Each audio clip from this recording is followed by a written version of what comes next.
Bless the Lord, O my soul, and all that is within me. Bless His holy name. It's a privilege and a joy to come to you and share moments of devotion.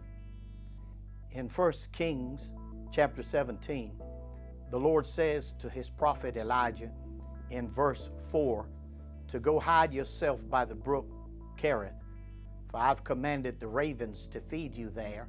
And then in verse 9, He says to Elijah to go to Zarephath.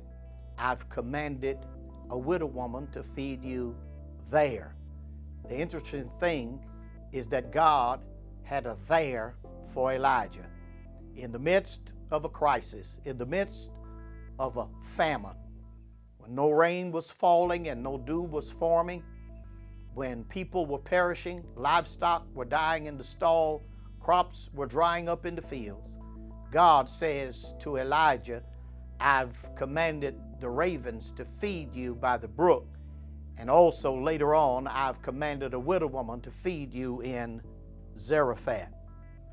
We all, like Elijah, have a place called there. And the great question is, where is your there? There is that place that finds you where God has placed you. There is God's perfect will for your life. And one of the monumental things in the life of the child of God is to find his place called there.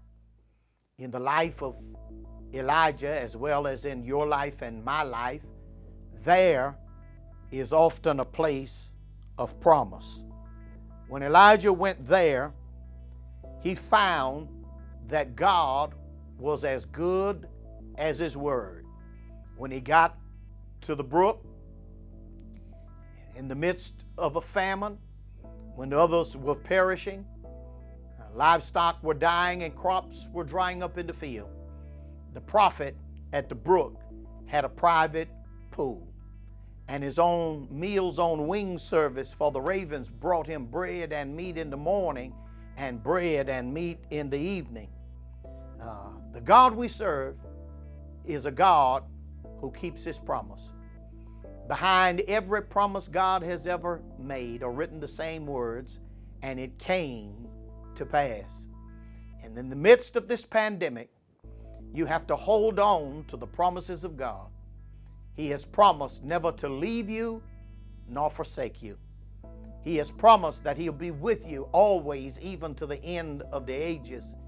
He has promised to supply all of your needs. When God puts you there, He will keep you there. There is not only a place of promise, but it's also a place of provisions. For in 1 Kings chapter 17, God provided at the brook and at the widow's house. He had a private pool at the brook, and ravens brought him bread and meat in the morning and bread and meat in the evening. And at the widow's house, she only had a little oil in a cruse and a little meal in a barrel, but every time she poured out down here, God poured out from on high. When Elijah arrived there, he discovered that God could work at both ends of the line. The brook dries up. The bird gets delayed. But God tells him, don't panic, pack up, go to Zarephath. I've commanded a widow woman to feed you there. And when the prophet gets to Zarephath, the very first person he encounters is this widow woman. God can take care of the other end. And you have to remember this as we shelter in. Some are without jobs. Some are wondering how they're going to make it. Some are worried about, if I contract this virus, will I pull through? Well, God can take care of the other end of the line. God is not bound by limits of time and space. Your tomorrow is right now with God. And God has supplies in waiting. What God is reminding us is essentially one thing. in 1 Kings chapter 17. And that is that when the need arises in your life, God has already written the check. Elijah got to see God work up close and personal. And in the midst of this pandemic, in the midst of this crisis, in the midst of all that you find yourself in, we're watching God work up close and personal. And I come to remind you, He can handle it.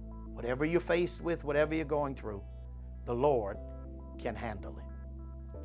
Again, I want to remind you of our prayer call at 6 p.m. on Saturday evenings. And then Sunday mornings at 8:45, our Sunday school review. And then at 9 a.m., the live streaming of our worship. I hope and trust you will join us both on the prayer call for our Sunday school review and worship on Sunday morning. I want to continue to encourage you and also to thank you for being consistent in your giving. And to those who may not be a member of the Mount Olive Church, if this ministry is blessing your life, we ask that you would sow a seed back into this ministry.